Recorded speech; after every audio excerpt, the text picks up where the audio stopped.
Dieu. Et le titre de mon message ce matin est l'esprit de révélation. L'esprit de révélation.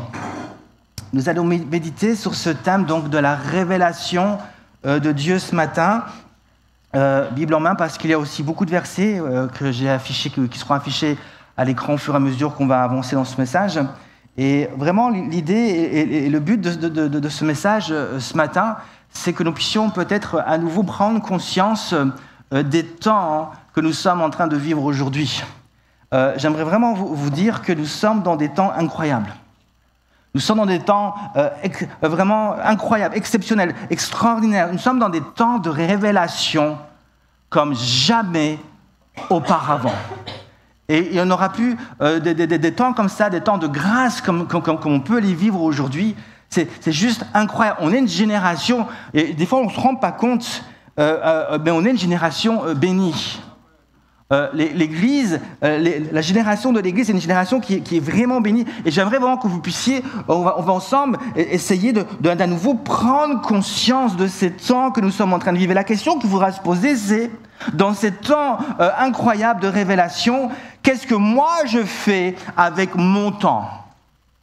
Comment j'utilise moi mon temps ? Est-ce que le temps que j'ai, que Dieu me donne, le temps de cette vie, parce que j'aimerais vous le rappeler, c'est une parenthèse, notre vie ne dure qu'un temps.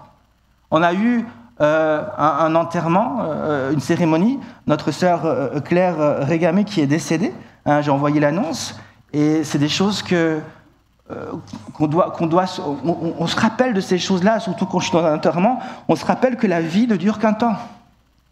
Et que tôt ou tard, comme je le disais encore vendredi, nous allons nous retrouver tôt ou tard face à une porte, la porte de la mort. Et tous ici, vous allez devoir confronter cette porte. Vous allez devoir passer par cette porte. Que vous soyez suisse, brésilien, portugais, que vous soyez jeune, moins jeune, on ne sait pas à quel moment on peut partir, mais à un moment ou à un autre, on va devoir franchir cette porte. Donc, la question, c'est comment moi, dans ce temps que j'ai, comment j'utilise mon temps ? Comment j'utilise mon énergie ? Est-ce que j'utilise cette énergie pour vivre pleinement ces temps de révélation dans lesquels je suis ?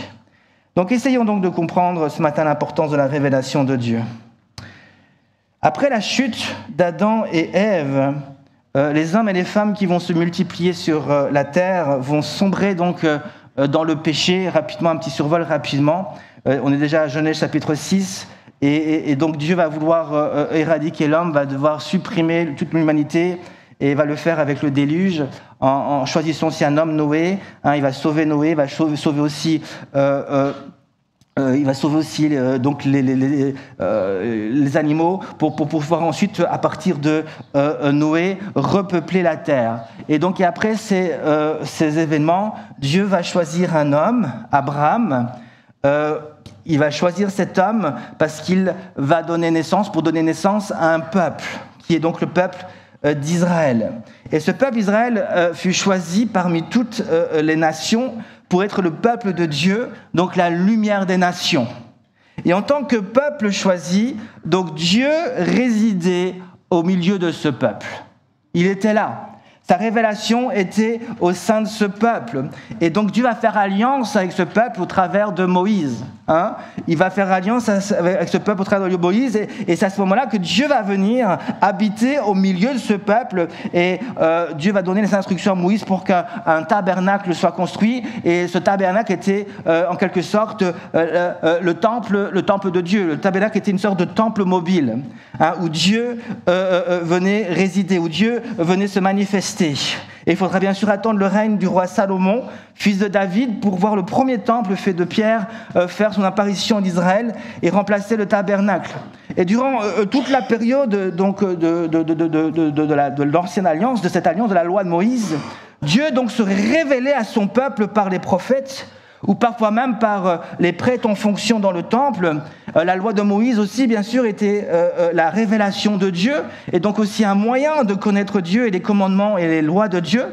Et cette révélation, donc, que ce soit la loi de Moïse, que ce soit la révélation de Dieu qui se manifestait par les prophètes ou par les prêtres, mais cette révélation était vraiment une grâce qui était accordée à ce peuple Israël. Dieu faisait cette grâce à ce peuple d'être là. La révélation de Dieu n'était pas chez les autres nations. Dieu n'habitait pas avec nos autres nations. Il avait choisi de résider au sein d'une nation qui était la nation d'Israël. Et en ce sens, c'était déjà une grâce, malgré qu'on soit déjà sous la loi, mais c'était une véritable grâce de pouvoir avoir Dieu au milieu de nous. Amen. Mais cette révélation était limitée. La loi de Moïse, malgré qu'elle soit la révélation de Dieu, était limitée. Elle permettait de s'approcher de Dieu et de connaître Dieu jusqu'à un certain point. Et quand Dieu désirait se révéler à son peuple ou à un homme pour lui adresser directement la parole, Dieu se révélait souvent par l'intermédiaire d'un homme, le prophète ou parfois même un des prêtres en service, mais jamais directement par son esprit. Dieu ne se révélait pas à cette période-là directement par son esprit dans le cœur de l'homme. Il n'entretenait pas une relation, une communion avec les gens du peuple. Il parlait par la loi, il parlait par le prophète, il parlait par le prêtre, il fallait un intermédiaire. Donc, cette révélation était limitée. Et durant la traversée du désert, par exemple, Dieu s'est révélé essentiellement par l'intermédiaire de Moïse. Mais nous savons qu'il y avait aussi des prophètes qui étaient déjà en fonction. La sœur de Moïse était prophétesse. Et ensuite, Dieu va se révéler aussi à Josué. Ensuite, il va se révéler, il va lever des hommes qui seront des juges en Israël. Et puis, nous savons qu'il va y avoir des prophètes qui vont, tout au long de l'histoire d'Israël, vont se lever, comme des prophètes connus comme Ézéchiel, comme Jérémie. Et tous ces prophètes, donc, seront des porte-paroles, des hommes. Et je pense aussi, citer une femme, Déborah aussi. Ce sont des hommes et des dieux, et des femmes, des prophètes, des prophétesses qui vont apporter la parole de Dieu, qui vont communiquer le cœur de Dieu. Et Dieu va se révéler au travers de ces hommes et de ces femmes. Mais dans tous les cas, Dieu ne se révélait pas directement et personnellement au cœur de chaque homme et de chaque femme par son esprit. Il y avait toujours un intermédiaire. Toujours un intermédiaire qui était choisi pour cette fonction. Donc Dieu habitait au milieu de son peuple, mais n'habitait pas dans leur cœur, en eux. Il ne se révélait pas directement à leur esprit par son esprit, si ce n'est à ceux qu'il avait choisis pour être ses intermédiaires. Mais en étudiant et méditant attentivement les Écritures, on constate que le plan de Dieu était d'en arriver là. Ok, vous arrivez toujours à me suivre ? Le plan de Dieu était d'en arriver là. Et Dieu, dans son plan, ne voulait pas toujours fonctionner avec des intermédiaires. Il voulait à un moment donné, c'était son plan depuis le début, il voulait pouvoir habiter dans le cœur de l'homme. Il voulait pouvoir s'adresser directement à l'homme. Il voulait pouvoir déjà avoir une relation, une communion avec l'homme. Et à différents moments de l'histoire d'Israël, des prophètes ont élevé leur voix de la part de Dieu et ils ont annoncé ce temps à venir. Par exemple, Ézéchiel, on va lire, dira, Ézéchiel 36, 25, il dira « Je répandrai sur vous une eau pure, et vous serez purifiés. Et je vous purifierai de toutes vos souillures, de toutes vos idoles. Je vous donnerai un cœur nouveau, et je mettrai en vous un esprit nouveau. J'ôterai de votre corps le cœur de pierre, et je vous donnerai un cœur de chair. Je mettrai mon esprit en vous, et je ferai en sorte que vous suiviez mes ordonnances, et que vous observiez, pratiquiez mes lois. » Donc ça, c'est déjà quelque chose de complètement nouveau.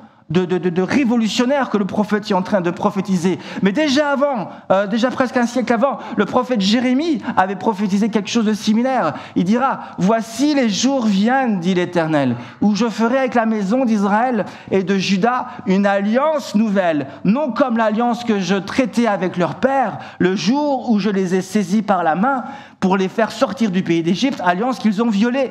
Quoique je sois leur maître, dit l'Éternel. Mais voici l'alliance que je ferai avec la maison d'Israël. Après ces jours-là, dit l'Éternel, je mettrai ma loi au-dedans d'eux. Je l'écrirai dans leur cœur et je serai leur Dieu et ils seront mon peuple. Celui-ci n'enseignera plus son prochain, ni celui-là son frère, en disant, connaissez l'Éternel.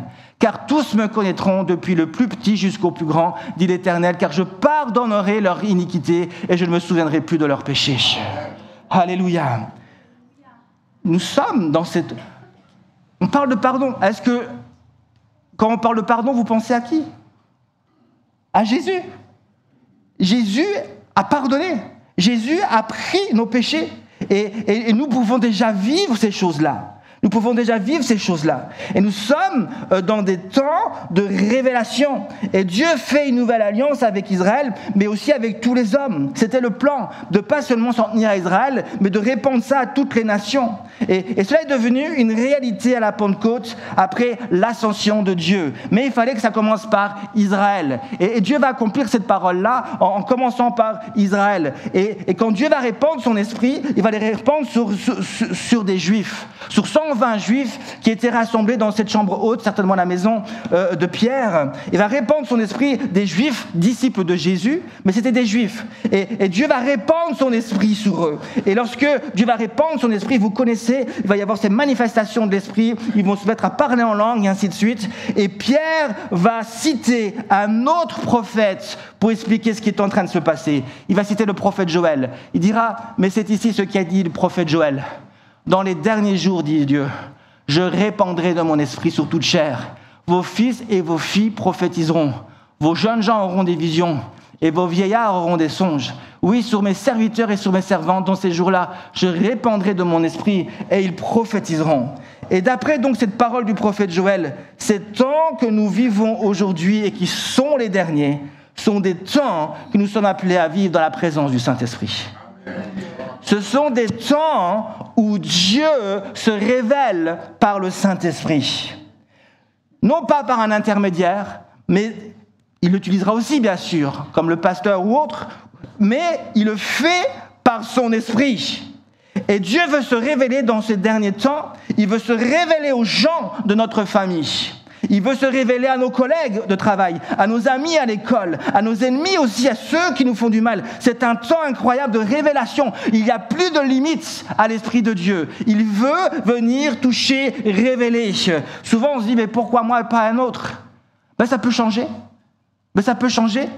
Pourquoi moi et pas un autre? Mais peut-être parce que l'autre n'a pas encore entendu l'Évangile. Peut-être parce que l'autre, je ne sais pas, mais moi un jour on a prié pour moi, un jour on m'a prêché l'évangile. Et face à la révélation, nous sommes tous égaux. Et Dieu veut répandre cette révélation, il veut se manifester et il veut sauver. Nous sommes dans ces temps-là où Dieu veut parler, Dieu veut se révéler. Et l'Église a cette responsabilité de prier et de rendre témoignage de ce que Dieu fait aujourd'hui. Et de ce qu'il veut faire dans les vies et dans les cœurs, afin que cette révélation de Dieu soit accordée à tous, et que tous, et j'ai dit tous, en tout cas un maximum, soient sauvés. L'apôtre Paul en a fait l'expérience. Qui aurait cru un jour que l'apôtre Paul soit sauvé? Et peut-être tu te dis, dans ma famille, celui-là, quand tu penses à un tel ou un tel, il dit, mais c'est impossible qu'il se convertisse. C'est ce qu'on disait de moi. Quand je me suis converti, je me rappellerai toujours du responsable de louange qui m'a dit « Michel, j'aurais jamais imaginé que toi tu te convertisses. Je pense peut-être ton frère ou autre, mais toi jamais. » Pour vous dire le gars que je pouvais être. Amen. Et l'apôtre Paul donc en a fait l'expérience. Alors qu'il était sur le chemin en direction de Damas pour détruire l'église en Syrie, vous connaissez ce passage, pour séparer les chrétiens, pour diviser, pour arrêter, frapper, tuer, jeter en prison. Alors qu'il marchait en direction de Damas pour accomplir ses plans machiavéliques envers les chrétiens de Syrie, Jésus va soudainement se révéler à lui et le stopper net dans ses plans. Voilà les temps dans lesquels nous sommes. Nous sommes dans un temps où Jésus veut se révéler et nous stopper net dans nos plans qui sont inspirés par le diable.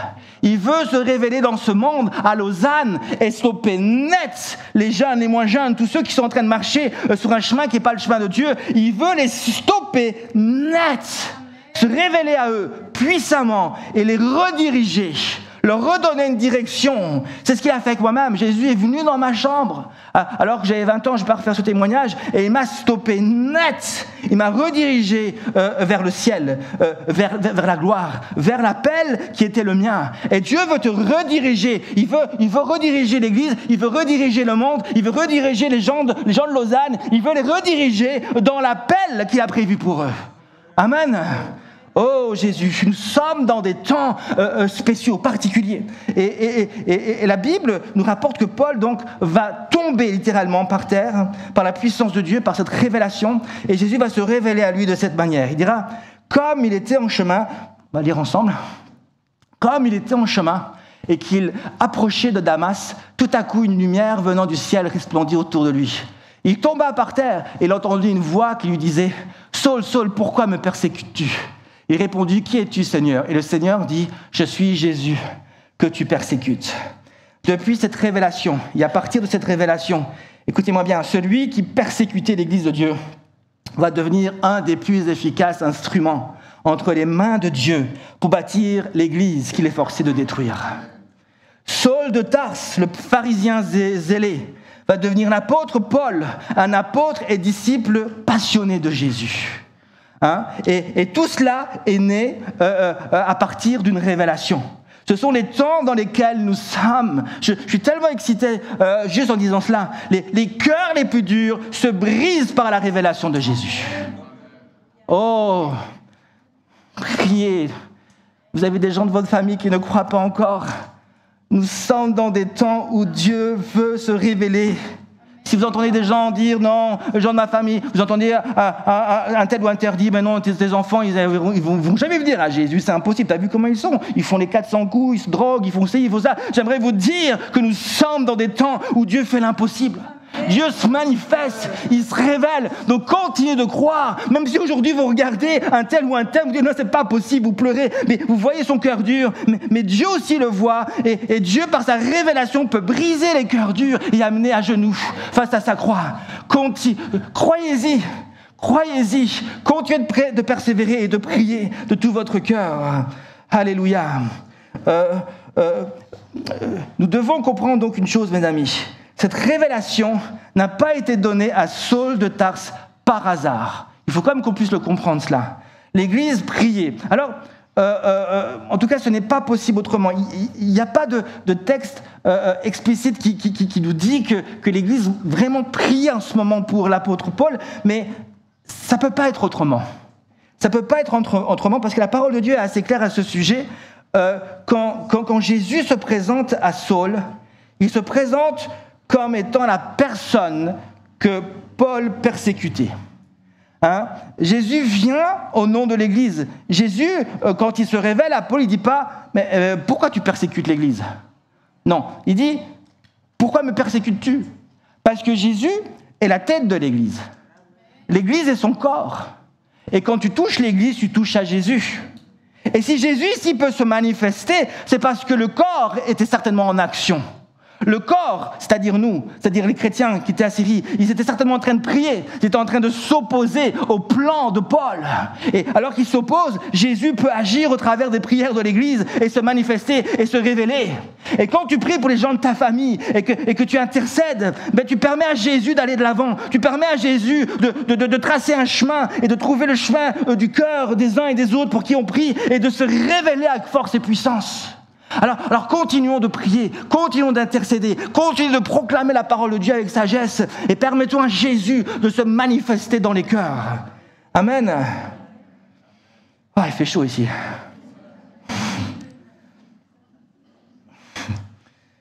Quand Jésus se présente à Saul, il se présente comme étant la personne que Paul persécutait.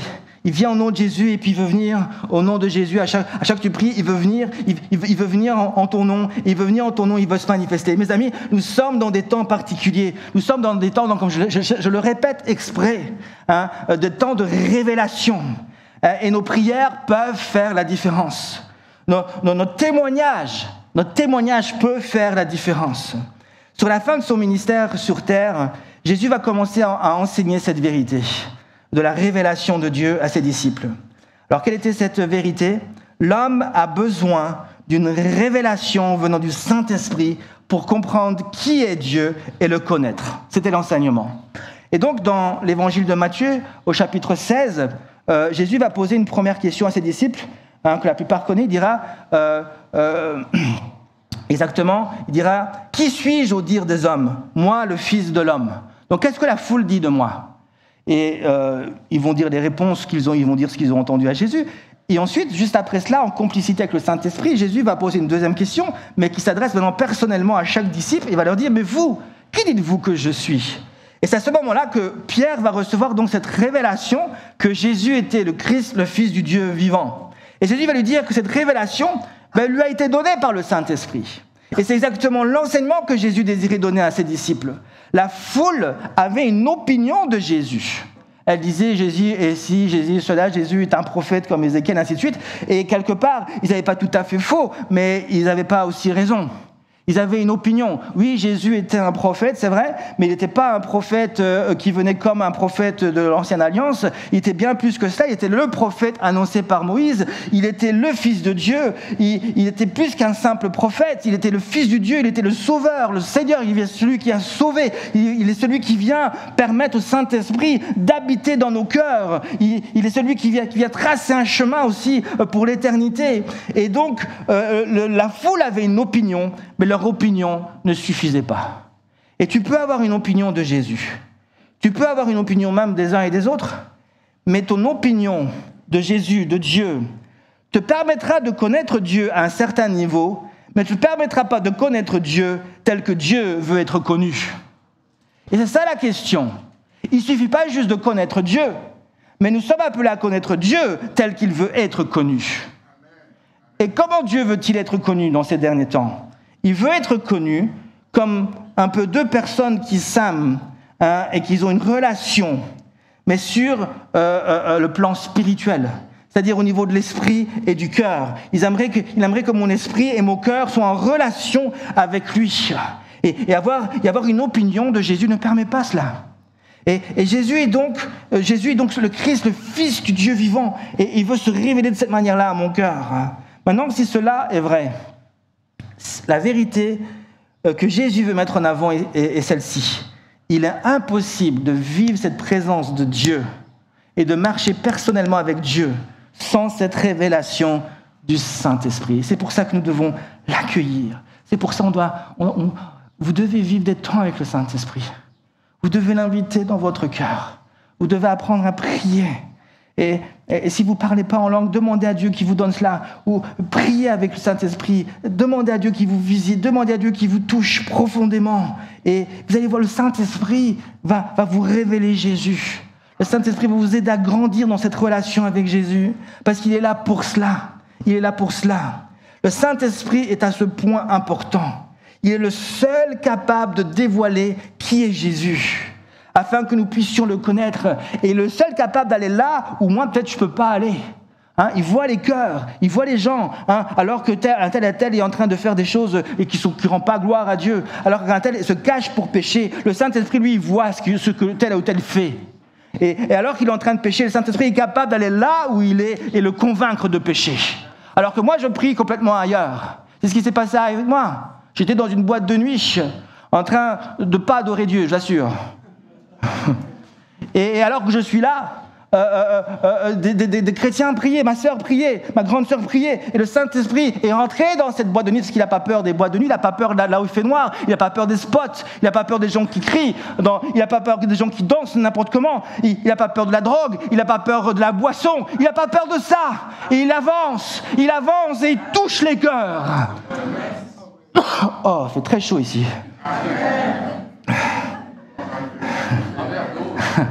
C'est pour ça que le Saint-Esprit est à ce point important. Et c'est pour ça que Jésus dira, dans Jean 16, verset 7, il dira « Cependant, je vous dis la vérité, il vous est avantageux que je m'en aille, car si je ne m'en vais pas, le Consolateur ne viendra pas vers vous. Mais si je m'en vais, je vous l'enverrai. » Puis il continue, il dira « Et quand il sera venu, il convaincra le monde dans ce qui concerne le péché, La justice, c'est le jugement. En ce qui concerne le péché, parce qu'il ne croit pas en moi. La justice, parce que je vais au Père et que vous ne me verrez plus. Le jugement, parce que le prince de ce monde est déjà jugé. Il est donc clairement enseigné ici que le Saint-Esprit est envoyé pour aussi confronter le cœur de l'homme avec la révélation, avec la vérité, avec la révélation de Dieu. Et le but, bien sûr, c'est de nous amener dans ces convictions de péché pour nous amener dans une relation avec Dieu. Amen. 2 vers carrément. Sera ta récompense dans le ciel, mon enfant. Merci. Et donc, le Saint-Esprit vient pour convaincre. Il vient pour convaincre dans le but de nous emmener dans cette relation avec Dieu. Et c'est pour cela que il est indispensable, bien sûr, de l'inviter et de travailler avec lui. Et nous ne devons pas essayer de convaincre les uns et les autres par nos propres forces. Nous devons apprendre à le faire avec le Saint-Esprit. Et c'est pour ça aussi que Jésus a enseigné ses disciples. Il dira, quand sera venu le Consolateur que je vous enverrai de la part du Père, l'Esprit de vérité qui vient du Père, il rendra témoignage de moi. Et vous aussi, vous rendrez témoignage parce que vous êtes avec moi dès le commencement. Et c'est très important. Je me rappellerai quand j'étais en Belgique et que je témoignais en rue. À un moment donné, je parlais à une personne de Jésus. Et puis à un moment donné, je sens dans mon esprit que je dois arrêter. Et j'arrête de parler. Et pendant ce temps de silence, la personne me regardait et le Saint-Esprit est en train d'agir dans son cœur. Et je suis resté silencieux. Ça lui dit, tais-toi, il ne faut plus que tu parles. Et le Saint-Esprit, on se regardait juste, et le Saint-Esprit était en train de le toucher. Et on voyait cet homme être touché, béni, alors que je restais silencieux. Mais il avait cette sensibilité du Saint-Esprit. Une autre fois, je me rappelle, je témoignais dans la rue, il faisait froid, c'était en Belgique, c'était un froid de canard. Et alors que j'approche d'une personne, je commence à parler de Jésus, mais on avait tellement froid que j'avais du mal à parler. Je n'arrivais pas à prononcer correctement les mots, tellement qu'il faisait froid. Et à un moment donné, alors que je suis là, je dis Seigneur, aide-moi. Croyez-moi, si vous voulez pas, en tout cas je l'ai vécu, moi je me crois.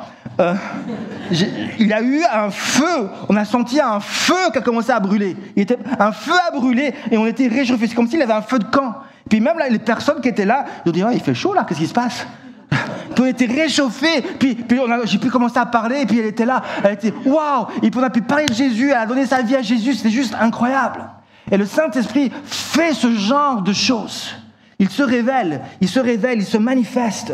Et c'est pour ça, moi, j'ai appris aussi dans l'évangélisation, quand tu parles, des fois, il faut apprendre à te taire, il faut apprendre à écouter ce que le Saint-Esprit dit. Il faut apprendre à collaborer avec le Saint-Esprit. Parce que ce que nous voulons vivre, c'est une évangélisation dans la puissance. Une évangélisation avec les dons du Saint-Esprit. Une évangélisation qui va permettre au Saint-Esprit de convaincre. On ne veut pas juste nous-mêmes convaincre. N'importe qui, il y a des gens ici, je ne citerai pas leur nom, au nom de leur Dieu, sont capables de convaincre d'autres personnes. Et d'amener les personnes dans leur propre religion. Ce n'est pas le but. Le but, c'est que le Saint-Esprit touche les cœurs et se manifeste et se révèle avec force et puissance. Alléluia. On veut pas faire du forcing. On ne veut pas manipuler les gens. On ne veut pas faire peur aux gens. On veut les amener dans une profonde et véritable révélation de Dieu. Alléluia. J'en suis où là? Je ne sais plus. Lorsque donc nous sommes entre les mains de Dieu, lorsque nous ne sommes plus entre les mains de Dieu, un instrument de révélation, lorsque nous cessons de mettre notre énergie et notre temps à promouvoir avec l'aide du Saint-Esprit cette révélation au milieu de nous, et surtout dans ce monde qui périt, on est en train de s'égarer. Quand on n'est plus en train de promouvoir cette révélation, quand on n'est plus en train de vivre pour cette révélation, quand on n'est plus en train de prier pour que Dieu se révèle à nos cœurs, au cœur de ceux qui se perdent, qu'on n'est plus en train de rendre témoignage, on est en train de nous égarer. On n'est plus en train de faire ce que l'Église est appelée à faire. Je vous assure, on n'est plus en train de faire ce que l'Église... On peut s'engager dans un tas de... L'Église, des fois, elle aime bien s'engager dans plein de choses. Mais croyez-moi, l'Église est là pour amener la révélation de Jésus. Alors on peut bien sûr s'engager dans le social, tout ce que tu veux, mais il faudrait que derrière, il y ait cette motivation au fond de notre cœur, que Jésus soit révélé. Que Jésus soit révélé, qu'il soit manifesté. Parce que si ce n'est pas l'Église qui le fait, c'est qui va le faire? Si ce n'est pas l'Église qui proclame Jésus, vous pouvez parler de plein d'autres thèmes. Vous pouvez parler de plein d'autres thèmes. Vous pouvez prononcer, je peux passer mon temps à parler du Saint-Esprit, je peux passer mon temps à parler de la prière, je peux passer tout le temps de parler d'Israël si le feu. Ça ne sauvera pas. Parce que c'est le nom de Jésus qui sauve. Amen. Et qu'il faut à un moment donné qu'on revienne à Jésus et qu'on proclame le nom de Jésus. Et vous savez que le diable est très fort pour nous disperser. Et il va utiliser aujourd'hui la Bible, le diable utilise la Bible pour nous distraire. Et pour nous emmener sur des chemins qui ne sont pas les chemins de Dieu. Regardez la tentation avec Jésus. Il connaissait la Bible. Et peut-être qu'il la connaît mieux que moi. Et il va me faire croire que ceci, c'est juste. Et la tentation des fois que j'aurai, c'est de faire de certains thèmes que j'affectionne une idole. Et quand les thèmes que j'affectionne deviennent des idoles, Jésus n'est plus glorifié. Alors faites attention aux thèmes que vous affectionnez. Je fais attention, j'affectionne certains thèmes comme le Saint-Esprit, comme la prière ou autre chose. Mais je dois toujours me dire que ces thèmes que j'affectionne sont là pour glorifier le nom de Jésus. Vous affectionnez le thème d'Israël, affectionnez cela, mais n'oubliez pas que le but c'est de glorifier Jésus. Amen. J'aimerais le dire et j'aimerais conclure. Le mot révélation, je conclus. Le mot révélation est donc un mot clé dans ces derniers temps. Ce mot signifie ôter le voile, ce qui implique qu'il y a quelque chose de caché qui est sous un voile et qui a besoin d'être découvert. Et le seul moyen de découvrir ce qui est caché, c'est de ôter le voile. Et la révélation, c'est l'acte par lequel Dieu vient ôter ce voile. Ce qui signifie aussi qu'il y a quelque chose qui est caché aux yeux de l'homme, quelque chose que l'homme a besoin de voir pour pouvoir vivre, mais l'homme n'arrive pas à le vivre, l'homme n'arrive pas à le voir parce que c'est caché. Et le seul moyen de pouvoir vivre cette chose-là, c'est de pouvoir vivre une révélation. Mais la révélation ne vient pas de moi, elle vient du Saint-Esprit. Et cette révélation, donc, c'est le Saint-Esprit qui vient ôter le voile pour que je puisse voir, comprendre et saisir ce que Dieu a prévu pour moi.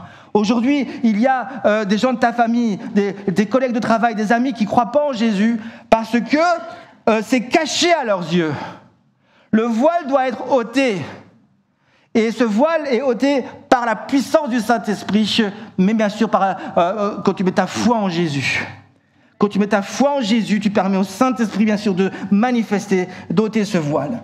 Et j'aimerais terminer ce message avec juste encore quelques versets qui nous montrent à quel point cette révélation est importante.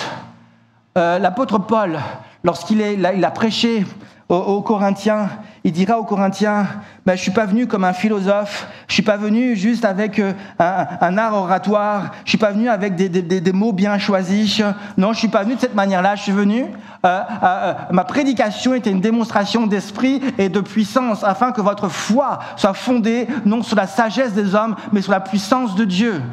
Les Grecs aimaient bien la philosophie, ils aimaient bien réfléchir, ils aimaient bien tourner en rond, ils aimaient bien argumenter, mais Paul dit, je ne suis pas venu argumenter moi. Je suis venu vous amener l'évangile pour que vous soyez sauvés. Donc je ne viens pas juste pour argumenter, je ne viens pas juste avec des mots bien choisis, je viens avec la puissance de Dieu. Je viens avec le Saint-Esprit pour toucher vos cœurs. Car il dira, mais l'homme naturel n'accepte pas les choses de l'Esprit de Dieu, car ils sont folie pour lui et il ne peut les connaître parce que c'est spirituellement qu'on en juge. Et il dira juste encore un peu plus haut, mais comme il est écrit, ce sont des choses que l'œil n'a point vues, que l'oreille n'a pas entendues et qui ne sont point montées au cœur de l'homme. Des choses que Dieu a préparées pour ceux qui l'aiment. Dieu nous les a révélées par l'Esprit, car l'Esprit sont tout, même les profondeurs de Dieu. Qui donc parmi les hommes connaît les choses de l'homme, si ce n'est l'Esprit de l'homme qui est en lui? De même, personne ne connaît les choses de Dieu, si ce n'est l'Esprit de Dieu. Or, nous n'avons pas reçu l'Esprit du monde, mais l'Esprit qui vient de Dieu, afin que nous connaissions les choses que Dieu nous a données par sa grâce. Je pense que ces versets sont explicites. Sans lui, sans le Saint-Esprit, on ne peut pas connaître Jésus. On ne peut pas connaître ce que Dieu a prévu d'avance pour nous.